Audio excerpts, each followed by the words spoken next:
très sensible à tout ce qui touche féminin, tout ce qui est droit de la femme, surtout éducation de la jeune fille.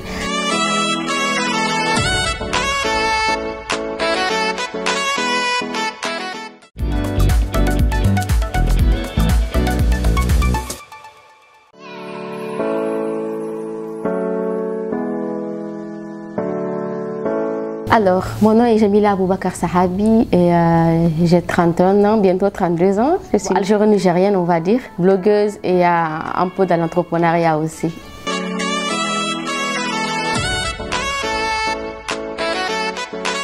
Alors, ce qui m'a beaucoup plus motivée, c'était ma passion que j'avais parce que j'avais beaucoup d'amis qui étaient en Europe et que je voyais. J'avais commencé par la mode. J'avais commencé par la mode et ça me plaisait beaucoup de voir comme le fait qu'on mettait en valeur les créateurs, surtout africains. J'ai eu un lien avec vraiment un de nos créateurs phares ici au Niger. Et je voyais comment il travaille avec les mannequins, avec les stylistes ici, et ils ne sont pas mis en valeur chez nous.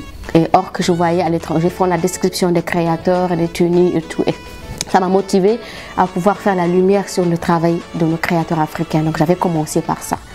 Et petit à petit, j'ai migré. Déjà j'avais la passion en moi de tout ce qui touche un peu la culture et aussi tout ce qui touche je suis très sensible à tout ce qui touche féminin, tout ce qui est droit de la femme, surtout éducation de la jeune fille. Donc quand j'ai commencé avec la mode et que je me suis rendu compte qu'en réalité la mode est un terrain très sensible chez nous par rapport à tout ce qui est culturel. Donc après ma passion m'a guidée à retranscrire les choses d'une autre manière.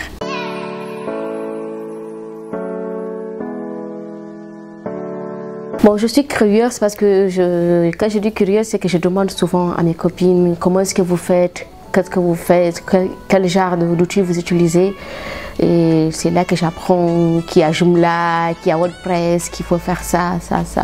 Et donc j'ai approché une de nos agences ici de communication qui m'a beaucoup plus facilité la tâche à me créer mon propre site internet et à me former en 1-2 journées à comment mettre les articles, et j'ai commencé moi-même. Comme déjà j'aimais la chose, je n'ai pas pris de temps à apprendre.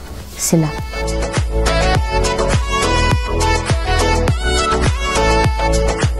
C'est très difficile. Merci pour cette question parce que c'est un challenge qu'on vit actuellement. Tous les internautes déjà nigériens connaissent cette réalité, ces deux réalités du pays. On migre de réseau en réseau, franchement. On migre de réseau à réseau et souvent j'ai l'habitude d'aller dans les structures qui ont un plus haut débit. Je viens, je m'installe, quand déjà on se connaît, on a eu à se faire des faveurs entre nous. Donc je viens, je m'installe, je travaille comme je veux, personne ne me parle, personne ne va vers moi. Donc je prends une chaise, je m'assieds, je travaille comme je veux avec mon ordinateur, après je m'en vais. Donc voilà.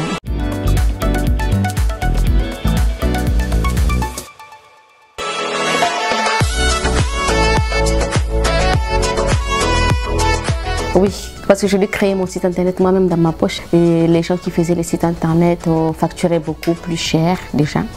Et ça c'était à l'âme de mon père, il était vivant, c'est lui qui avait financé cette partie.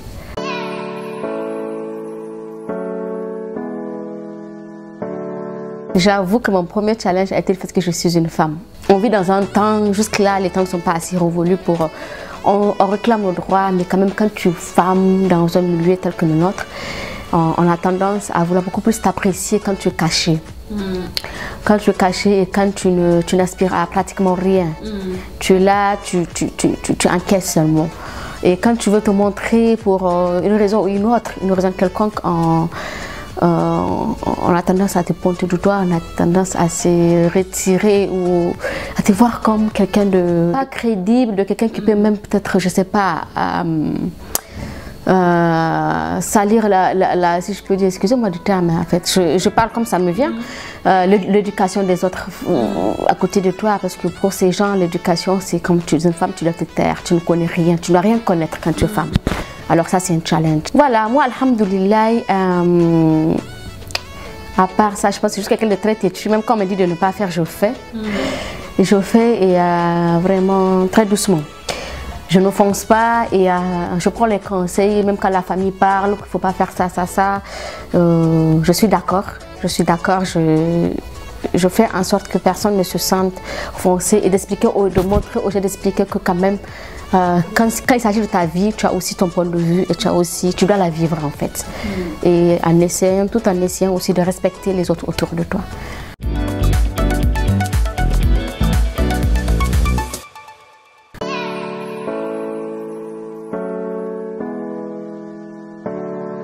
Comme vous savez, c'est qu'on dit très souvent dans notre jargon entre jeunes, on se dit souvent que la passion ne nourrit pas. On veut juste s'épanouir et tout. Quand j'ai commencé, franchement, à me faire de l'argent n'était pas ce qui m'importait le plus.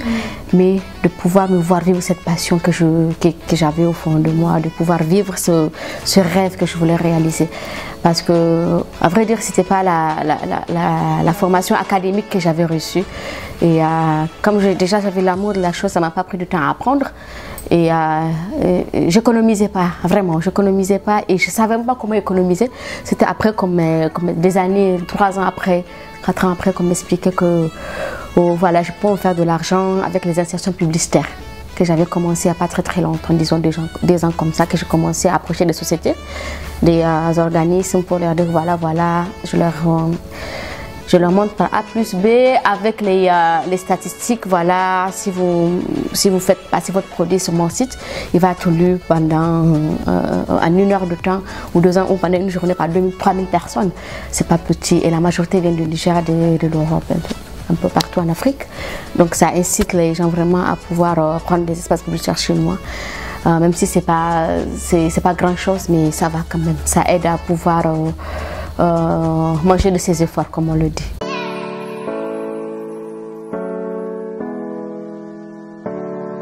Parce que Matin Africa est né de par le fait que depuis toute petite, j'aspire à voir la femme épanouie en fait. Pour moi, le modèle de la femme, c'est cette femme épanouie dans son foyer avec des enfants qui soient aussi grands et qui voient leur maman respectée par leur père. Tu vois, donc de là à ressortir vraiment tout l'épanouissement et vraiment le droit inné de la femme. Quand tu parles de droit de la femme, tu dois le ressentir de chez toi, que tu le vois en face de toi. Quand je dis en face, l'exemple de ta propre mère ou même tes propres mères ou sœurs qui sont à côté de ton entourage. Plus tu grandis, plus ta réalité te rattrape. Donc à un moment donné, je me suis concentrée sur vraiment la défense des droits de la femme. Donc Haske Matin Africa est vraiment né de cet amour au fond de moi de défendre les droits de la femme. Je suis une émission sur Arewa TV, une chaîne Hausa, où je vois des jeunes femmes nigérianes qui retranscrivent le parcours de leurs femmes battantes qu'on découvre à travers ça. J'ai dit, voilà quelque chose qui est au fond de moi que je n'ai pas commencé à réaliser, mais voilà.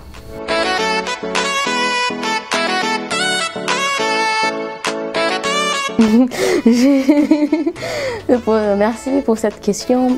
Mes projets d'avenir, je pense qu'un de mes projets phares qui est dans ce présent qu'on vit, que j'aspire qu'il soit dans mon avenir aussi, vous le connaissez très bien, c'est ma marque que j'essaie d'instaurer de fabrication de serviettes hygiéniques pour accompagner les jeunes filles, surtout les jeunes filles en milieu scolaire et aussi les jeunes femmes qui sont en milieu rural, qui sont, si je peux dire, qui n'ont pas assez d'informations sur le maintien de l'hygiène menstruelle aujourd'hui. Parce qu'à la base, je suis de la santé publique, je suis biostatisticienne de formation et je prêtais serment pour tout ce qui concerne aujourd'hui la santé publique, mon domaine sur lequel j'ai fait ma soutenance, que je suis aujourd'hui un peu sortie du cadre, pas totalement. Alors ce projet m'a rattrapé et m'a ramené aussi à ma réalité, que j'avais choisi mes études. Alors c'est un projet de confection de serviettes hygiéniques, mon projet d'avenir. Confection de serviettes hygiéniques mais en tissu coton qu'on utilise, particulièrement du coton qu'on utilise pour rendre accessible à nos jeunes sœurs, à nous-mêmes d'ailleurs. Pour commencer soi-même, parce qu'on dit que la charité bien au-delà commence par soi-même. Qu'on commence nous à utiliser nos produits locaux, qu'on commence à utiliser nous-mêmes les produits industrialisés qu'on nous vend. qu'on n'égare pas nos réflexions sur le fait qu'ils sont à long terme nocifs pour notre santé en tant que femme. Parce que je rappelle et j'attire l'attention de toute femme qui peut peut-être lire ou écouter ce que je vais dire maintenant sur cet entretien. Les produits qu'on utilise, les serviettes, le coton industrialisé contiennent une matière chimique qui permet au coton de ne pas se dégrader à la longue. Aussi longtemps qu'il pourra rester sur le commerce, il ne peut pas se dégrader aussi vite des années durant. Pourquoi? Parce qu'il y a une matière chimique à l'intérieur. Et des milliers de femmes sont en contact chaque mois avec cette matière chimique. Ce qui ne nous éloigne pas du cancer du col de l'utérus, malheureusement. Donc pour pallier à tout ça et aussi le fait qu'on lutte pour le 100% écologique, je ne veux pas dire 100%, mais pour le système écologique, dégrader l'environnement le moins possible, si je peux le dire ainsi. Donc mon projet vise aussi à rendre notre planète ou bien notre environnement, notre communauté plus écologique.